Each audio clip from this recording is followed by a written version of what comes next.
Master Sergeant Daniel Carter had always been a man of discipline, control, and unwavering loyalty. After retiring from the U.S. Army, he had looked forward to a peaceful life with his wife, Emily, a woman he had loved fiercely through 5 years of marriage. He had given her everything: stability, security, and devotion. But on one fateful night, everything unraveled. It started with an anonymous text message. "You should check your house, Sergeant. She's not alone." At first, he dismissed it as a cruel prank. But something gnawed at him, an instinct honed from years of surviving in war zones. His gut had never steered him wrong before. So he drove home earlier than planned, parking a block away and approaching quietly.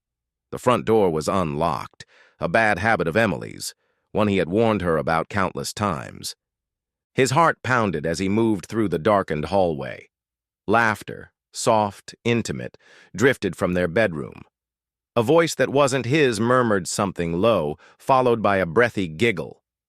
Daniel's grip tightened around his keys. He pushed the door open. There, tangled in his sheets, was Emily, and beside her, the man he had once called his best friend, Michael. Everything else faded.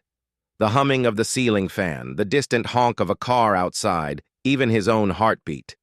Silent. Emily gasped and scrambled to cover herself. Michael sat up, face twisting from shock to shame, then into something worse: indifference.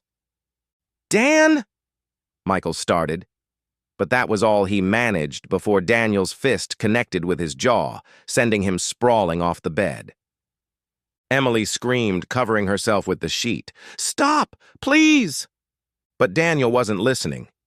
He grabbed Michael by the collar, yanking him up only to drive a knee into his ribs. A sickening crack echoed through the room. Michael coughed, wheezing in pain. Daniel released him, stepping back. His knuckles were raw and bleeding, his breathing ragged, but his mind had never been clearer. He had spent decades dismantling enemies, outmaneuvering threats, executing plans with precision. He wouldn't let raw rage dictate his next move. No, this required something far worse: a nuclear response. Over the next few weeks, Daniel orchestrated his revenge with the same meticulous precision that had earned him medals in the field. He knew Emily's patterns, her weaknesses, her dependencies. He knew Michael's secrets, his fears, his vices. Step 1: financial ruin. Emily woke one morning to find their joint bank account empty. Daniel had transferred every cent into a private account she had no access to.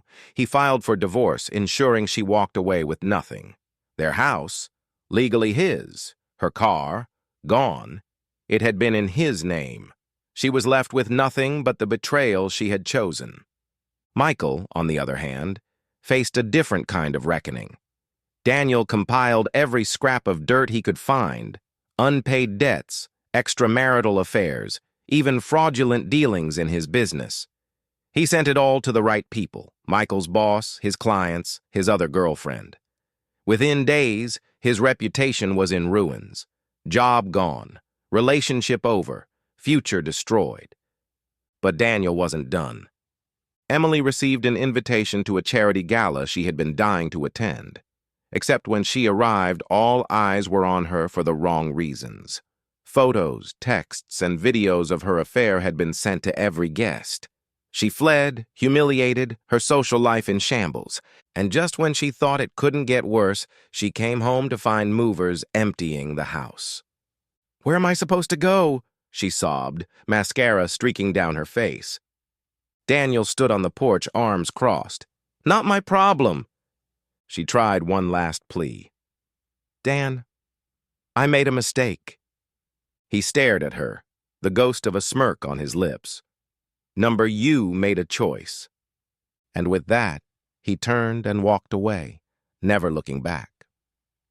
Months passed. The initial high of revenge had faded, leaving Daniel with something else: peace. He had moved to a new city, started fresh. With his military pension and savings, he had no trouble securing a new place and focusing on himself for the first time in years. Emily, on the other hand, had crumbled under the weight of her choices. Word spread quickly, and she was unable to find stable work. Friends who once adored her now whispered behind her back. Forced to move in with a distant cousin, she struggled daily, drowning in regret. Michael had fared even worse. The people he owed money to came knocking, and with his reputation destroyed, there was no way out. Daniel had heard through old acquaintances that Michael had left town abruptly, trying to outrun the mess he had made. But karma, Daniel knew, always had a way of catching up. One evening, Daniel sat on the balcony of his new apartment, sipping a whiskey. He wasn't angry anymore. He wasn't bitter. He had been given a hard lesson about loyalty, about trust, about the cost of betrayal. His phone buzzed, an unknown number. He stared at it for a moment before answering.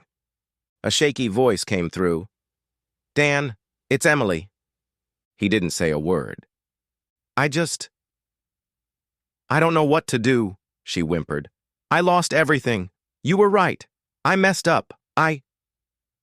Daniel exhaled slowly. "No, Emily," he said, voice steady. "You made a choice." And with that, he hung up, set the phone down, and watched the sunset, knowing that for the first time in a long while, he was truly free.